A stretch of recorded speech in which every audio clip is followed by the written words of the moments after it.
Bonjour, chers élèves de 3e. Bienvenue dans la présentation de l'option latin, et non pas d'horticulture, même s'il va être question, regardez, des orties. En latin, ortie se dit urtica urens, ortie brûlante.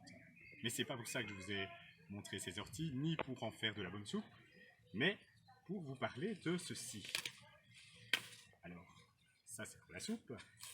Je continue le travail, et regardez, plus je vais profond,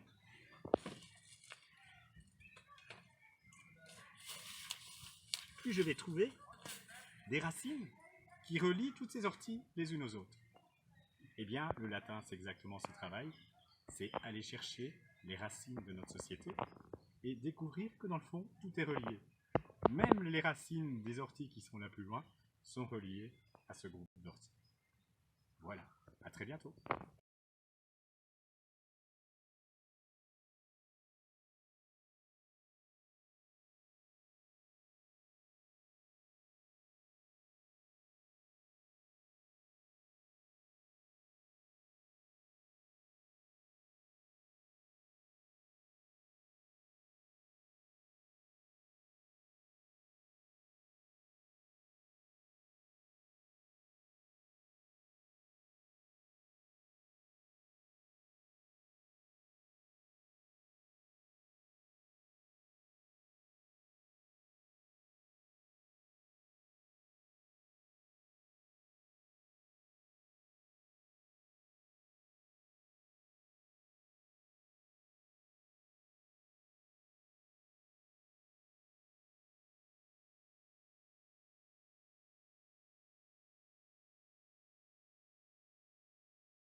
Mais qu'est-ce que tu fais, Jamy? Et qu'est-ce que cette odeur? C'est de l'encens, Fred. D'ailleurs, tu sais d'où ça vient, l'encens? Des bouddhistes? Peut-être. Ce qui est sûr, et ce que je sais, c'est qu'il y a un mythe romain qui explique d'où ça vient. Un mythe romain? Mais lequel? Celui de Leucotoé et Clytie. Mais qu'est-ce qu'on attend? Allons voir ça. Le mythe raconte l'histoire du soleil. Amoureux de Clytie, qui suite à une vengeance de Vénus, tombe amoureux de Leucotoé, la sœur de son ancienne amante. Afin d'approcher celle-ci, il prend l'apparence de sa mère et une fois dans la chambre, lui révèle sa véritable identité pour ensuite abuser d'elle. Clytie, jalouse, dénonce sa sœur à son père qui, pour la punir, enterre sa fille sous du sable. Leucotoé implore alors le soleil de lui venir en aide, et celui-ci, incapable de la ressusciter, la transforme en un magnifique arbre à encens. Quant à Clytie, le soleil ne voulant plus d'elle, elle se laisse mourir durant 9 jours avant de se transformer en héliotrope.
Alors Jamy, ici je suis au bureau de la symbologie à Moutier pour essayer de comprendre d'où vient la métamorphose de Leucotoé.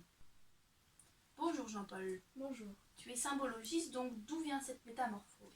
La métamorphose de Leucotoé transformée en arbre à encens n'est pas une métamorphose qui ait été énormément étudiée, mais une théorie en ressort. Le Leucotoé aurait été transformé pour pouvoir rejoindre le soleil dans le ciel. Dans ce cas-ci, c'est une métamorphose de récompense. Si Leucotoé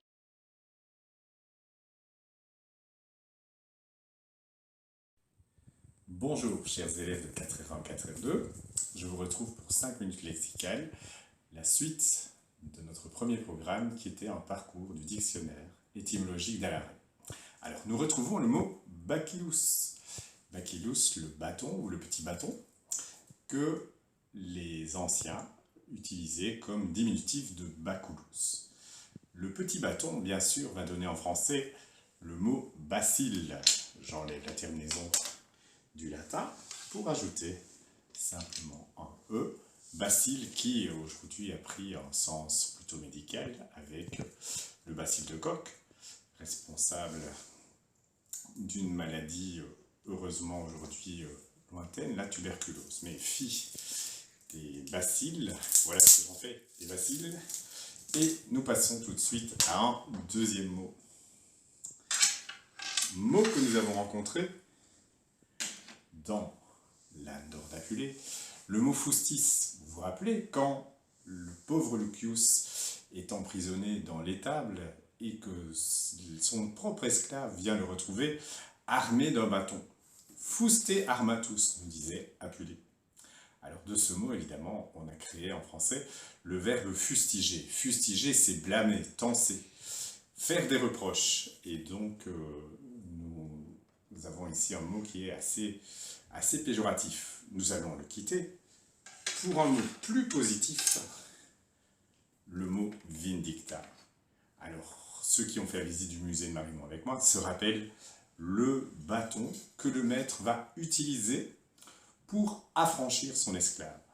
Il l'utilisait probablement sur l'épaule per vindictam, par la vindicte, littéralement, pour signifier affranchir son esclave. De là, en fait, sont venus plusieurs mots en français et en italien. Le mot revendiquer. Le mot revendiquer va servir à désigner l'action de demander plus de liberté. Forcément, puisque l'esclave accédait à la liberté, le mot vindicte va aussi donner le mot vendetta en italien, qui signifie se venger. Vindicare en latin pourra prendre ce sens-là aussi. Alors, dernier mot, et nous revenons à notre fameux texte de Priscus contre Verus. Le mot rudis peut signifier le bâton qui sert aux gladiateurs pour s'entraîner, hop hop, mais bâton qui est aussi donné à la fin du combat entre les deux gladiateurs, de part et d'autre, pour leur signifier leur victoire commune et leur affranchissement. Tout dernier point, à côté du mot rudis, qui signifie le bâton, il y a l'adjectif rudis, rudé, qui signifie grossier, mal dégrossi, et qui peut désigner un bâton qui n'a pas été en fait libéré de son écorce. Et de ce mot, on va construire le mot érudit ou érudition. Érudit signifie qui est sorti de sa grossièreté et qui est plus instruit. Donc voilà, j'espère que vous êtes devenus des érudits grâce à ces 5 petites minutes et je vous retrouverai pour une prochaine vidéo la semaine prochaine. Au revoir.